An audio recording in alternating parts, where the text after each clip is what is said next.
여러분 안녕하세요. 3월 13일 소그룹 교재 나누는 시간입니다. 오늘 본문은 출애굽기 20장 1절부터 11절 말씀 가지고요. 주제는 하나님 앞에서의 삶입니다. 여러분, 우리 하나님은 유일한 신이시죠.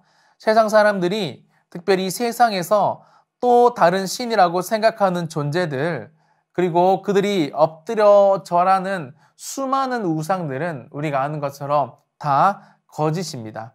그래서 하나님은 그분의 백성들이 하나님 아닌 것들, 특별히 하나님 아닌 다른 신들을 섬기는 것 너무너무 싫어하시고요. 우리 예수 믿는 사람들은 하나님 한 분만을 참된 신이라고 선포해야 합니다.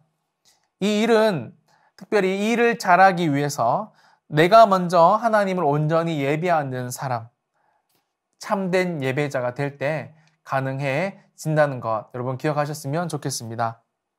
본문 연구인데요. 여러분 첫 번째, 우리 자신을 위해 만들지 말아야 할 것은 무엇입니까? 4절에 나옵니다. 하늘과 땅, 물 속에 있는 어떤 형상도 절하거나 섬길 목적으로 만들지 말아야 합니다. 여러분이 우리 자신을 위해 만들지 말아야 할 것을 특별히 하늘과 땅, 물 속에 있는 어떤 형상이라고 말하고 있죠. 영어 성경에 보면요. 제가 한번 보니까 어떤 형태의 것이든지 또는 모든 유사한 것들을 의미하더라고요. 즉, 하늘과 땅, 물 속에 있는 우리 삶 속에서 모든 공간에서 이 발견할 수 있는, 만들 수 있는 모든 생물과 무생물들의 형상을 의미한다 말할 수 있습니다. 그 범위가 바로 이 하늘과 땅 그리고 물 속에 있는 것들까지죠. 여러분, 보통 우리가 생각하는 이 하늘에서는 1월 성신을 말할 수 있고 땅에서는 동물이나 사람, 뱀이나 바위, 우리가 절도 여러분 참 산에 많잖아요. 산에 있는 것들도 말할 수 있고요. 이런 것들을 여러분 섬기는 목적으로 만들지 말아야 한다라는 것들.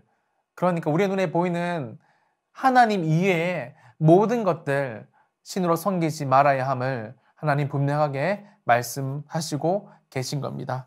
그럼 두 번째, 이 질투하는 하나님의 설명이 의미하는 바가 무엇일까요? 우리 5절 하반절에서 6절 보시면요. 하나님은 당신을 사랑하는 자에게는 축복을 주시지만 우상을 섬기는 자들은 그 죄를 갚으신다는 것을 가르칩니다라고 되어 있죠. 사실 하나님의 질투는 우리 인간의 질투와는 질적으로 다릅니다. 제가 언어의 의미를 살려서 설명하자면요. 질투란 열렬히 시기하는 것, 그리고 시기로 불태워버리는 것을 말합니다. 이는 치밀어 오르는 분노와 시기심을 결코 억제할 수 없는 상태를 말하는데요. 하지만 이것이 사람의 질투와는 질적으로 다른 이유는 하나님은 자신의 감정 따위에 치우쳐서 이기적으로 행동하시는 질투를 발산하시는 분이 아니다라는 것입니다. 따라서 여러분이 질투하시는 하나님이라는 뜻은 당신의 백성을 너무나도 사랑하시기에 그 백성이 당신을 떠나거나 그리고 그 백성의 마음이 다른 곳에 쏠려 있다던가 혹은 그 삶이 부패하고 타락해 간다면 결코 바라만 보지 않겠다. 내가 개입하겠다. 이런 사실을 강조하기 위해서 질투하시는 하나님이다라고 성경은 표현한다라는 것입니다. 세 번째, 일곱째 날에 다른 일을 하지 말고 하나님을 예배하는 이유는 무엇입니까? 여러분 9절에서 11절을 보시면요. 하나님께서 천지 창조 때에 여세 동안 일하시고 일곱째 날 쉬셨기 때문입니다. 이를 통해 하나님은 일곱째 날을 안식할 날로 정하셔서 거룩하게 하셨습니다. 이때 해야 할 유일한 일은 안식일을 거룩하게 지키는 것입니다. 예를 들어 애굽의 노예로부터 이끌어내신 하나님의 은혜를 기억하며 예배해야 합니다라고 답을 할 수 있겠습니다. 여러분 사실 이 일곱째 날에 다른 일을 하지 말고 하나님을 예배해야 하는 이 사실에서 가장 중요한 게 뭐겠습니까? 여러분, 다른 일을 하지 말라. 이게 중요한 게 사실 아닙니다. 우리가 아는 여러분, 유대인들은 이 사실만을 강조해서 안식일에는 뭐 몇 미터 앞으로 나갈 수도 없는 그런 어처구니 없는 실수를 범했죠.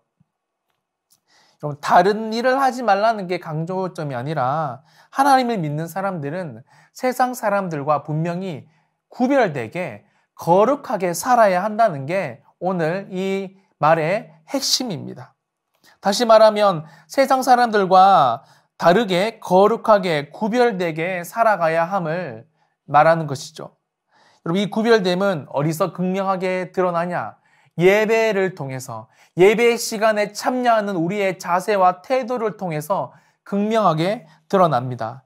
거룩하게 구별되게 살려면 이 방법만이 하나님께서 명하신 방법임을 우리가 인격적으로 인정해야 하고, 이 인정함은 하나님이 살아계신 것을 믿는 믿음이 있어야 가능하다는 것도 여러분 꼭 기억하셨으면 좋겠습니다. 그러므로 우리는 하나님께서 천지 창조 때에 여세 동안 일하시고 일곱째 날에 쉬셨고 이 날을 거룩하게 하셨기에 우리도 하나님의 명하신 대로, 하나님의 방법대로, 하나님의 기준대로, 하나님의 말씀대로 순종해야 하는 것입니다. 말씀을 마무리하면서요. 여러분, 오늘 이 말씀은 우리가 신앙인이란 하나님 앞에서 신앙생활해야 함을 너무나도 잘 보여줍니다. 하나님께서 천지를 창조하셨기에, 하나님께서 생명 다해 우리를 지금도 사랑하시기에 우리는 자신을 위해 우상을 만들면 안 됩니다. 하나님이 질투가 나시도록 행동하면 안 된다라는 거예요. 일곱째 날은 하나님께서 명하신 방법으로 다른 일을 하지 않고 하나님과 같이 구별되게 거룩하게 안식하는 것입니다. 이번 한 주 하나님 앞에서 제대로 된 신앙생활을 한번 해보시는 이번 주부터는 여러분 정말 세상 사람들과 다르게 구별되게 거룩하게 주일을 보내보시는 복된 한 주가 되시기를 예수님 이름으로 간절히 축복합니다. 감사합니다.